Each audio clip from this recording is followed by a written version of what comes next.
Shana Tova. I love walking into this sanctuary for the first time. I try to do it as often as possible. Just a couple days ago, I had such an opportunity. A new couple and their small child came into the sanctuary for Shabbat services. I had the honor of inviting the three of them up to open the doors of this holy ark. They agreed, perhaps with a bit of trepidation, but an even greater amount of excitement and enthusiasm. The moment a young child comes up to the bima for the very first time to open the doors of the ark is quite miraculous. Their response is almost palpable. Jaws drop, heads look up, and eyes open wide. As I witness holy and awesome moments like this, I am returned to the beginning of days. I am filled with wonder, and I am reconnected to what I find most central and meaningful to me in Jewish life. In that moment, I think to myself, as our ancestor Jacob uttered as he awoke from his dream of angels ascending and descending between heaven and earth, Ma Norah Hamakom Hazeh, how filled with awe and holiness is this place. And in that moment, I look at that young child's face, and his face reflected in those of his proud parents who are amazed that he knows what to do. And I think to myself, I want to appreciate this space in this way. I want to hear the sounds of this room in this way. I want to experience the power of this place in this sacred way this new year. As I stood in the foyer for Oneg that evening after I bid this family farewell, I was reminded of what a difference a year makes. Over the last 15 months that we have known one another, Temple Emanuel has become my spiritual home, my community. I am proud to be a part of the historic and time-honored traditions of this congregation. I have had the opportunity to share joyous times with many of you. I have also shared some very difficult moments with others of you. And most meaningful is that many of us have come to know one another by name. You have trusted me with the sacred responsibility of serving as your rabbi, a blessing for which I am deeply honored and exceedingly appreciative. And today, as we share the celebration of the beginning of our second Rosh Hashanah together, I am humbled as well to deliver a message of meaning and significance. It's an awesome task. But to be here with so many that I have come to know and to value, to stand here with my colleague, also my friend, I am very greatly strengthened. Every year at the High Holy Days, we enter the sanctuary. Perhaps we even sit in the same seats that we occupied last year, or perhaps at Temple Emanuel for generations. We look around the space at the wooden pews, the delicate and detailed stained glass in front of us, the golden Hebrew letters shining from the walls around us. It doesn't seem as though much has changed. We hear the same sounds, we sing the same songs, and perhaps after a while we think we're even listening to the same sermons.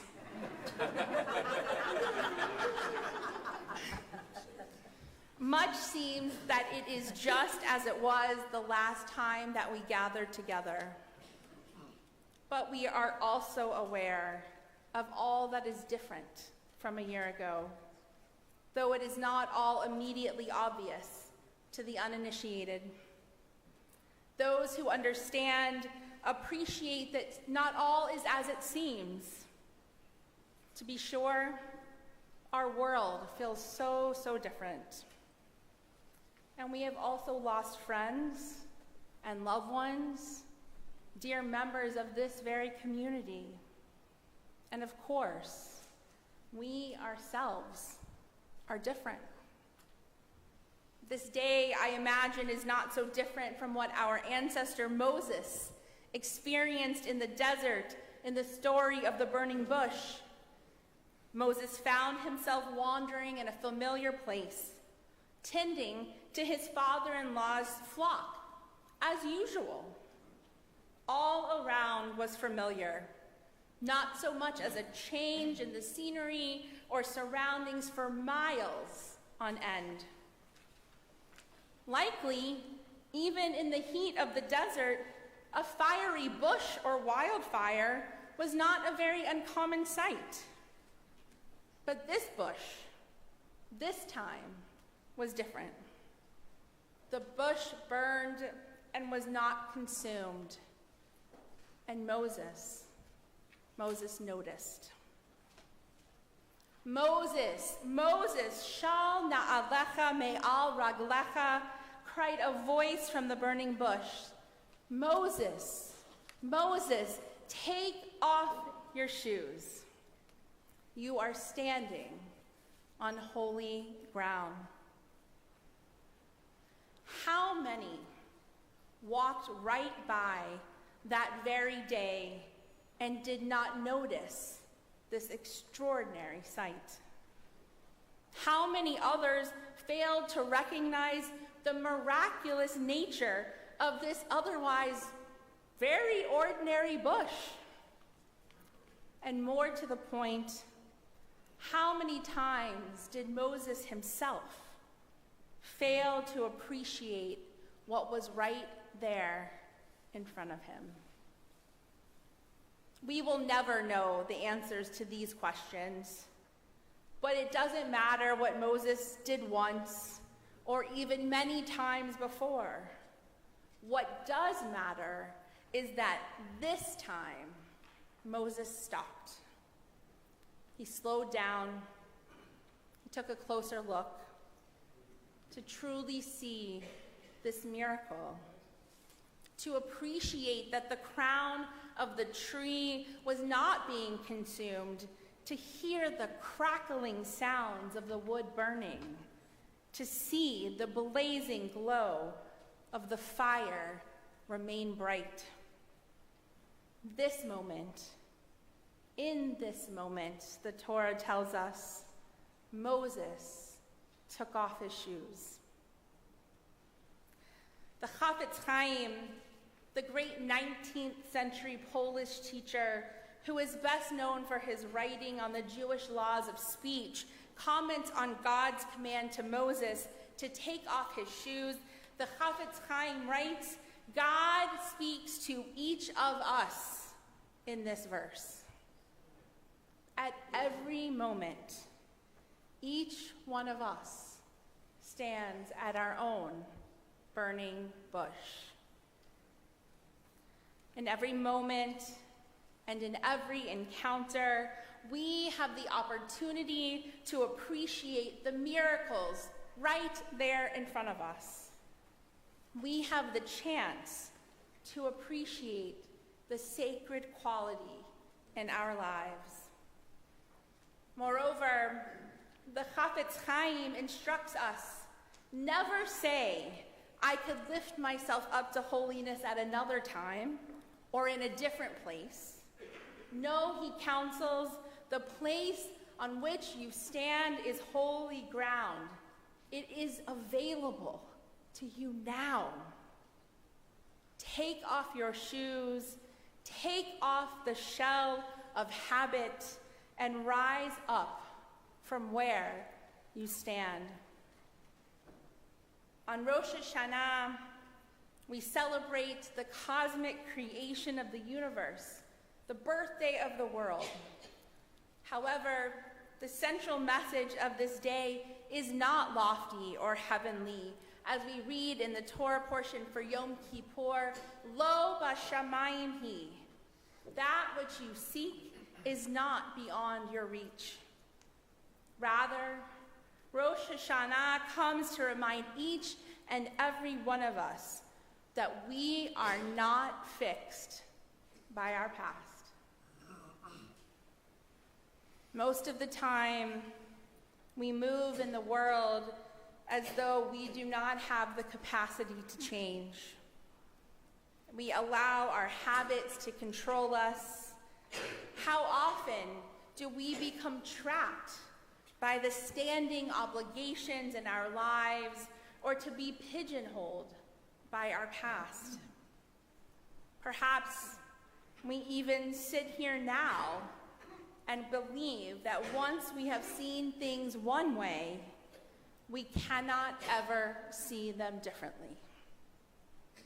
But our tradition and our Torah would have us understand otherwise.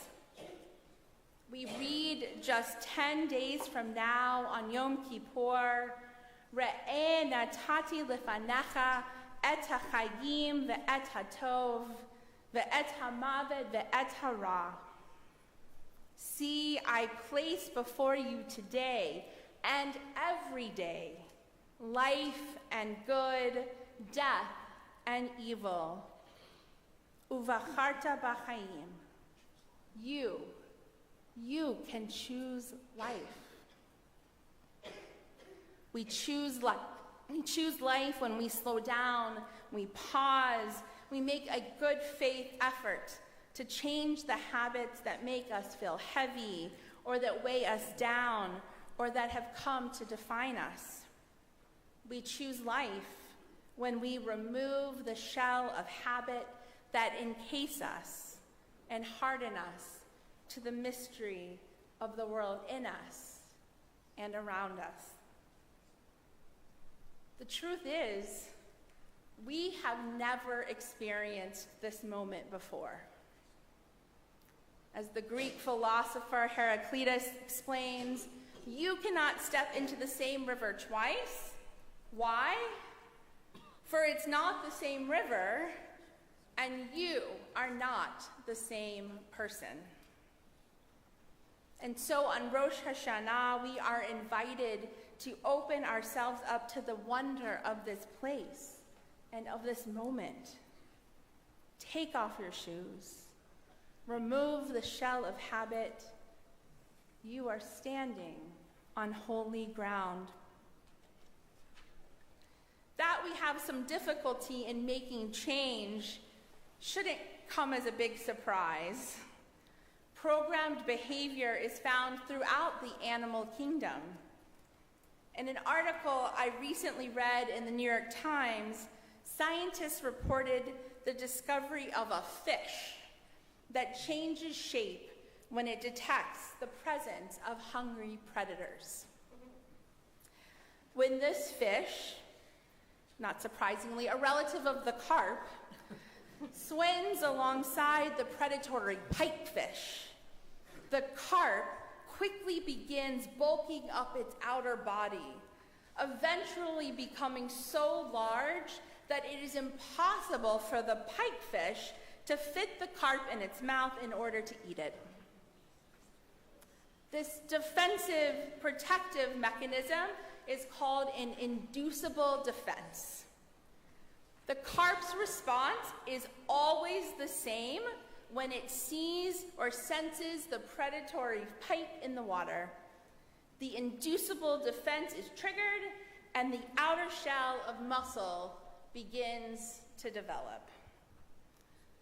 At first, we might think that this response is smart on the part of the carp. The shell of muscle that the fish develops protects it from being eaten. Not a bad idea. But according to the researchers, this behavior is actually detrimental to the carp. The article explains research shows that the creatures that pour their energy into the rapid production of armaments often die sooner than other creatures who do not utilize this sort of defense system. Why? The science suggests that the carp that carries around defensive muscle growth on its back is weighted down. This contributes to the fish's decreased speed and lack of competitiveness in searching for food. This decline in life expectancy is the long-term price that the carp has to pay for using its inducible defenses in the short term. There's a trade-off: short-term safety and comfort, long-term growth and development. Like the carp, we too grow shells of habit. We have settled. We have situated ourselves in the comfort of our bodies and souls, which themselves take on the shape and behavior of our new defensive posture. We have allowed a shell of habit to encase us, to harden us from experiencing the world, the other, or even ourselves. And here's the thing: at first, we may believe that these shells serve us, but at some point, they cease to do just that, which we first had hoped they would do. Instead, these shells of habit weigh us down. They make us quick to react, and they make us slow to change. We become hardened, fixed, responding out of habit. We realize that what has become familiar to us is no longer serving us best. It is time to take off our shoes, remove our shells of habit, for we are standing on holy ground. This is true not only of us as individuals, but in relationship as well. You are likely familiar with the childhood phenomenon known as parallel play. It's simple, really. When toddlers play together, they often sit beside each other, share toys, take an interest in the same things, but rather than relate to one another, they relate to a common activity, which they do in parallel play. I recently heard a rabbi describe grown-ups who engage in parallel play. Two people, maybe they share a home, maybe some kids, a couple of cars, but they don't ever really connect with one another anymore. A New Yorker cartoon depicted this well. A couple sat together at the breakfast table, said one to the other, "Sometimes I wonder what it'd be like if you were here." How often are we not even present with the ones we love? We become prisoners of the shells of habit in our lives and with those that we care the most about. We stop really listening, really hearing one another. Our lives move in parallel lines, perhaps in the same direction, without ever the chance of meeting. We have our pre-programmed responses, not even letting the other finish a sentence before we are ready with our quick retort or defensive response.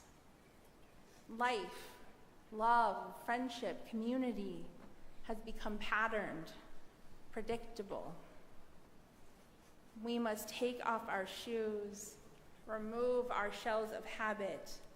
We are standing on holy ground. Every day, we are given the opportunity to wipe the slate clean, to begin anew, especially today, Rosh Hashanah, the new year. Its message is clear: change is always possible. We are never finished. There is always a new way forward. I must have learned this quote when I was a child. It's strongly imprinted on my heart. If you do what you've always done, you'll get what you've always gotten, and you'll be who you've always been. I shared this quote many years ago with Dan Nichols, a well-known Jewish musician. He took it and transformed it into one of his songs. He added one short phrase to the other. His song goes, "If you do what you've always done, you'll get what you've always gotten, you'll be who you've always been, and you'll go where you've always gone." Perhaps the time has come for us to go somewhere new together. I want to close today with a beautiful poem that I discovered in a collection of sermons prepared by the distinguished Rabbi Gerald Wolpe, who served his community for over 30 years and whose son David took up the mantle of rabbinic leadership himself. Both Rabbis Wolpe share beautiful and timeless messages. And this poem reads, "I am the new year. I stretch before you 365 days long. I will present each day its turn a new leaf in the book of life for you to place on it your imprint.